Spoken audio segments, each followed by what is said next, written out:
Bonjour à vous et bienvenue à Pause Bible.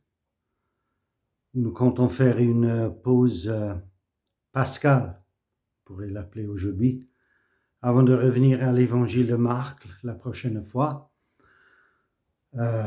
Nous avons un chapitre, une petite histoire ici dans le livre de la Genèse qui nous amène tout brusquement dans la saison, vers la saison de la Pâque. Et vous verrez pourquoi dans un instant, toute la signification.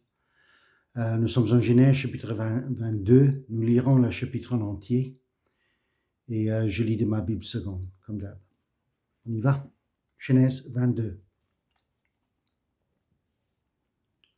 Après ces choses, Dieu mit Abraham à l'épreuve. Et il lui dit à Abraham, il répondit, me voici. Dieu dit, prends ton fils, ton unique, celui que tu aimes, Isaac. Va-t'en au pays de Morija, et là, offre-le en holocauste sur l'une des montagnes que je te dirai. Abraham se leva de bon matin, sella son âne, et prit avec lui 2 serviteurs et son fils Isaac. Il fondit du bois pour l'holocauste et partit pour aller au lieu que Dieu lui avait dit. Le 3e jour, Abraham, levant les yeux, vit le lieu de loin. Et Abraham dit à ses serviteurs, « Restez ici avec l'âne. Moi et le jeune homme, nous irons jusque-là pour adorer. Et nous reviendrons auprès de vous. »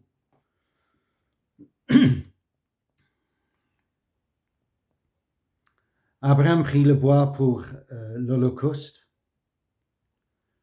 le chargea sur son fils Isaac, et porta dans sa main le feu et le couteau. Et ils marchèrent tous deux ensemble. Alors Isaac, parlant à Abraham, son père, dit, « Mon père. » Il répondit, « Me voici, mon fils. » Isaac reprit, « Voici le feu et le bois, mais où est l'agneau pour l'holocauste? » Abraham répondit, « Mon fils, Dieu se pourvoira lui-même de l'agneau pour l'holocauste. » Ils marchèrent tous deux ensemble. Lorsqu'il fut arrivé au lieu que Dieu lui avait dit, Abraham y éleva un autel et rangea le bois. Il y a son fils Isaac. Il mit sur l'autel par-dessus le bois. Puis Abraham étendit la main et prit le couteau pour égorger son fils. Alors l'ange de l'Éternel l'appela des cieux et dit, « Abraham, Abraham !» Et répondit, « Me voici. » L'ange dit, « N'avance pas ta main sur l'enfant. Il ne lui fait rien.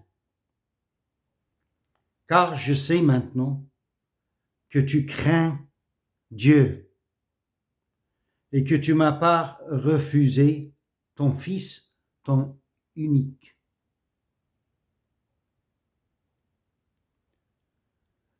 Abraham leva les yeux et vit derrière lui un bélier retenu dans un buisson par les cornes, et Abraham alla prendre le bélier et l'offrit en holocauste à la place de son fils. Abraham donna à ce lieu le nom de Jéhovah Jireh. C'est pourquoi l'on dit aujourd'hui à la montagne de l'Éternel, il sera pourvu. L'ange de l'Éternel appela une seconde fois Abraham des cieux et dit, je le jure par moi-même, parole de l'Éternel, parce que tu as fait cela, et que tu n'as pas refusé ton fils, ton unique. Je te bénirai, et je multiplierai ta postérité comme les étoiles du ciel et comme le sable qui est sur le bord de la mer. Et ta postérité possédera la porte de ses ennemis. Toutes les nations de la terre seront bénies en ta postérité, parce que tu as obéi à ma voix. Abraham étant retourné vers ses serviteurs, il se levait et s'en allait ensemble à Beersheba, car Abraham demeurait à Beersheba.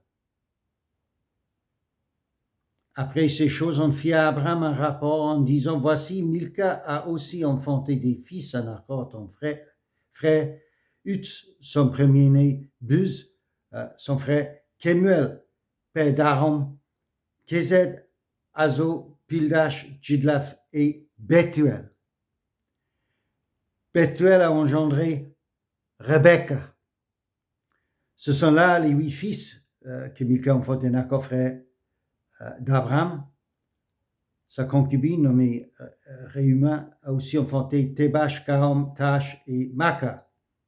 Mais verset 23, Bethuel a engendré Rebecca, ce qui est à retenir, la cousine alors d'Isaac. Et ça prépare l'avenir. Et nous reviendrons vers cet avenir, avec Isaac et Rebecca dans quelques semaines. Mais vous aurez compris, j'espère, en faisant cette lecture, pourquoi j'ai parlé d'une pause pascale. Parce qu'on parle de Jésus-Christ et on parle de la croix dans toutes les Écritures, et l'Ancien et le Nouveau Testament. Et les parallèles entre ce qui se passe ici, entre Dieu, Abraham et Isaac, et ce qui se passe, ce qui s'est passé, ce qui se passera à partir d'ici, au moment de la Pâque et à l'heure de la croix, est évident. Il est cette clé qu'il faut retenir. Parce que ce n'est pas une scène, ce qui se présente ici, ce n'est pas une scène qui se déroule ou qui devrait se dérouler tous les jours, ou même qui devrait se dérouler du tout, si ça n'a pas une signification spéciale.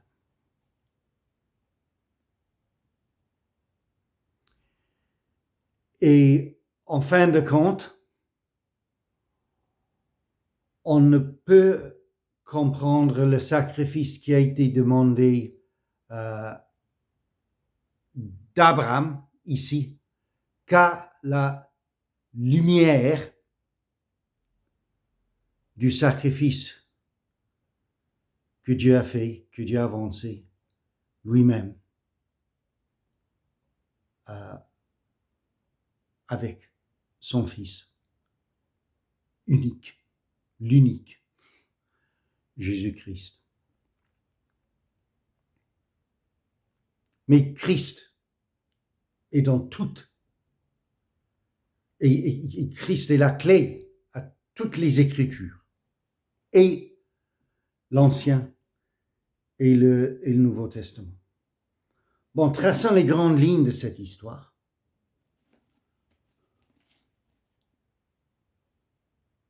Une histoire qui ne m'a pas posé de problème quand je l'ai entendue en tant qu'enfant, à l'école en l'occurrence. Je me souviens très bien la maîtresse dans mon école primaire qui nous racontait cette histoire. Et pour moi, c'était une belle histoire de quelqu'un qui avait fait preuve de son grand amour pour Dieu. Et tout ce qui est évident comme problème sur le plan moral, sur le plan psychologique, sur tous les plans, ça m'a pas frappé en tant qu'enfant et j'étais pas si troublé que ça en entendant cette histoire en tant qu'enfant. Pour moi, c'était une belle histoire d'amour pour Dieu. J'étais pas chrétien à l'époque, mais j'étais impressionné. Et l'histoire commence avec Dieu mis Abraham à l'épreuve. Donc on est clair là-dessus. C'est vrai que les hommes qui ont été poussés par telle ou telle pulsion ont commis des crimes épouvantables au cours de l'histoire. Et on pourrait, si on voulait, interpréter l'état d'esprit d'Abraham et ce qu'il a poussé à faire ce qu'il a fait, ou presque, on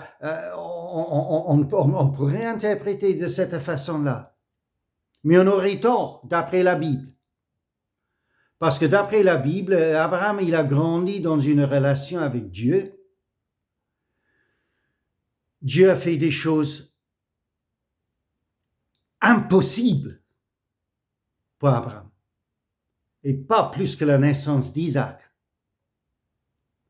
Isaac, c'était pas n'importe quel fils. Isaac, c'était un miracle, un don de Dieu, carrément, évidemment. Le fils tant aimé, maintenant. Le fils tant attendu avant. La promesse de Dieu réalisée. Maintenant, la tentation est là. Est-ce qu'on va adorer, à la limite, apprécier et adorer le don de Dieu plus que le donateur? Est-ce que Isaac, c'est mon idole? Ou est-ce que j'adore et j'aime Dieu par-dessus tout? Mais d'après la Bible, ce n'est pas le sujet ou le résultat d'une réflexion qui a poussé Abraham. Il a écouté, il a entendu la voix de Dieu et il a obéi à la voix de Dieu. Parce que c'est Dieu qui le met à l'épreuve pour voir s'il l'aime en tant que Dieu. Et c'est Dieu qui met Abraham à l'épreuve. Et la question, c'est de savoir si Abraham, il va se soumettre à cette épreuve, s'il va obéir, lui, à la volonté de Dieu et faire preuve de son amour pour Dieu par-dessus toutes choses. Et je note bien ici qu'on est presque à 14 minutes. Donc, nous allons reprendre cette histoire la fois prochaine et nous allons, je ne sais pas s'il nous faut 2 ou 3 pauses pour compléter, mais ce n'est pas grave. Nous allons continuer avec cette histoire la fois prochaine parce qu'il faut bien étudier en détail ce chapitre pour en bénéficier. Et c'est, comme je vous ai dit, c'est pas mauvais comme on entre dans cette saison de Pâques, où on est bien dans cette saison de Pâques maintenant, pour de nous, de bien étudier ce chapitre Donc, nous ferons 2 ou 3 semaines alors, de chapitre 22, et puis nous reviendrons à l'évangile de Marc. À la prochaine.